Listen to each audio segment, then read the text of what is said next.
Hey folks, Jeremy Klein with you with OutdoorsNB on Instagram and YouTube, Maritime Outdoors on YouTube, and Maritime Outdoors on Instagram. Also, Pro Staff for Old Town.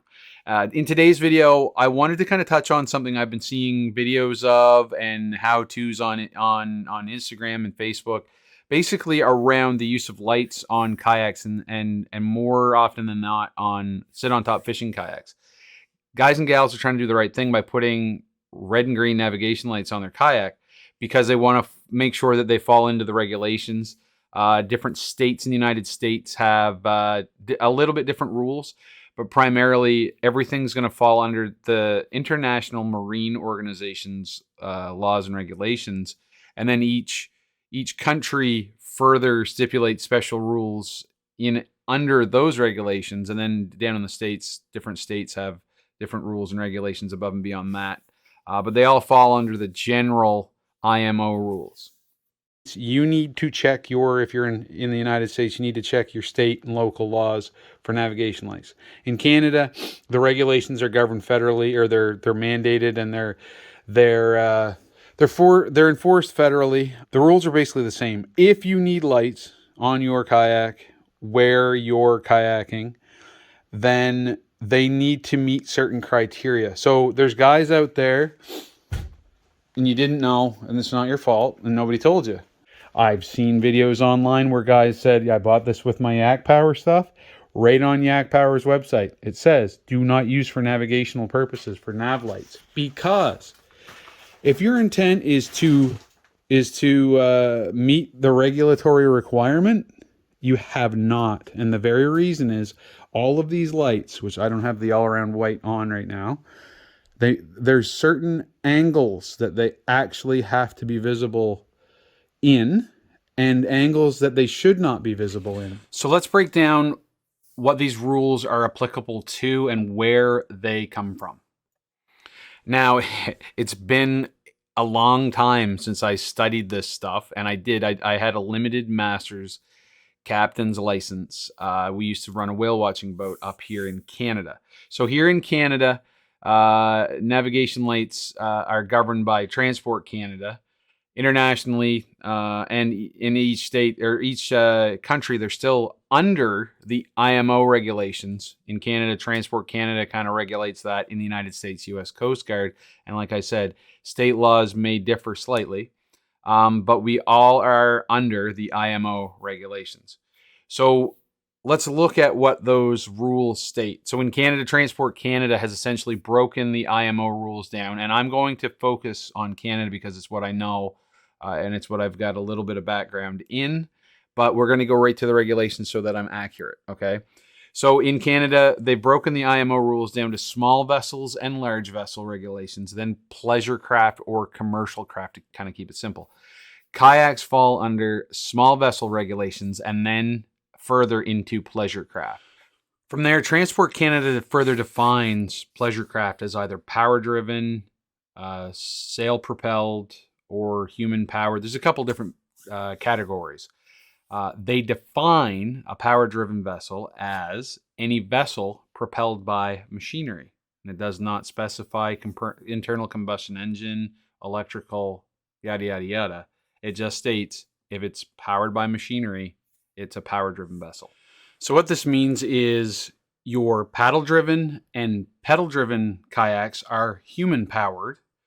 Our motorized kayaks like our Minn Kotas and our autopilots and various manufacturers' motorized models are considered power-driven and thus require navigation lights. So what navigation lights do they require?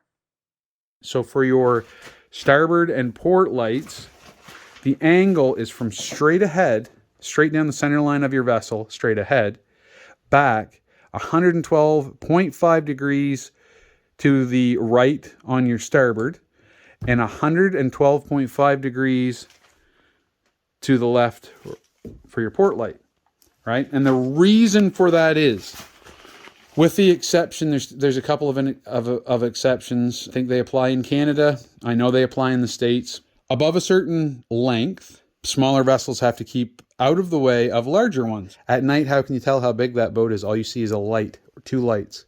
either red and white or green and white. If you look up the regulations, the only time that's applicable is if the larger vessel is in a marked channel, and I think the wording basically marked channel on a chart for navigation, and they can't alter course because of their size. All this is to say, these lights are basically there to keep you from getting run over because there's a set of rules that everybody's supposed to follow, and these lights are a very big factor in that. So if I have these lights and I'm showing green, like almost 180 degrees, then the guy that's coming up behind me that's supposed to give me the right of way, even though I'm in a little kayak, he's still supposed to give me the right of way because he's what's called the overtaking vessel. Overtaking vessels have to take all, how does the wording?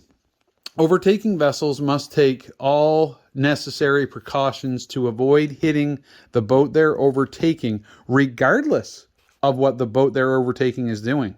So if you're showing green beyond that 112.5 degrees, that indicates to somebody behind you, if you've got green back here somewhere where you can still see it, they think that they're coming at you from an angle slightly forward of a beam of your vessel, which means they have the right of way now. And you, if you're showing a green light, you're showing, it's just like a traffic light. Green means go for the other boat.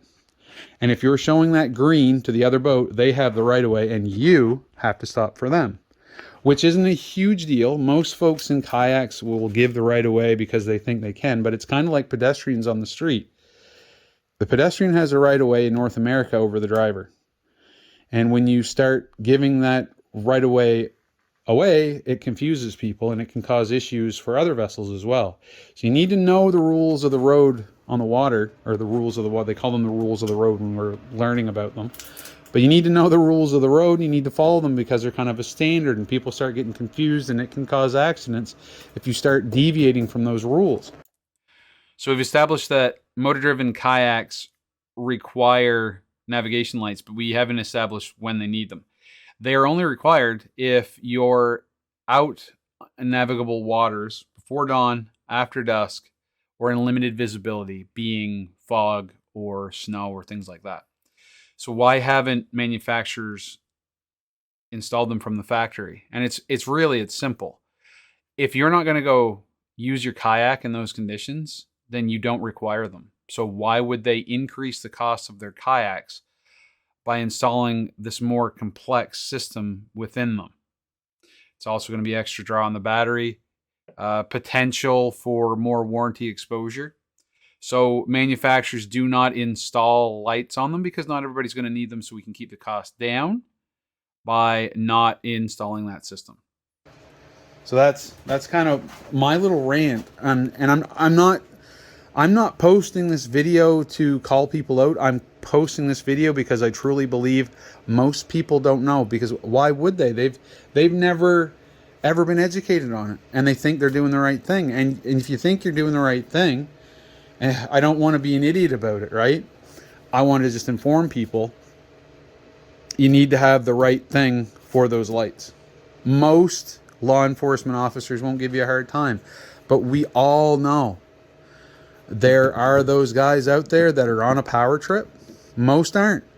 Most guys are out there trying to do the right thing, help people out, protect people, but you will come across the odd LEO that's on a power trip, and the guys that are sticklers about some of the stupidest things are going to give you a fine for not having the right lights. It would be a very rare situation, but I post this just to give people that information so you know, so that you're not buying the wrong thing and wasting your money. All right, you need an all-around white, and you need the port and starboard if and only if the primary means of propulsion is a motor. If you're still paddling, then all you need is a flashlight or a headlamp, and that's it. All right, just my little rant. I hope I help somebody out with this, and I don't, you don't take it the wrong way. This is meant as an informative video, and thank you very much for watching. Thanks for watching. If you like what you watched, please subscribe to our channel. We're working very hard to make meaningful content like this for you. Also, hit the bell button down in the corner to get live updates as we upload content. If there are paddling or outdoor related subjects you'd like us to cover, please contact us. We would love to cover them for you.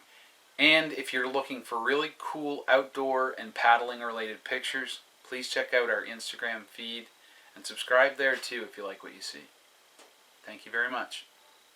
Bye.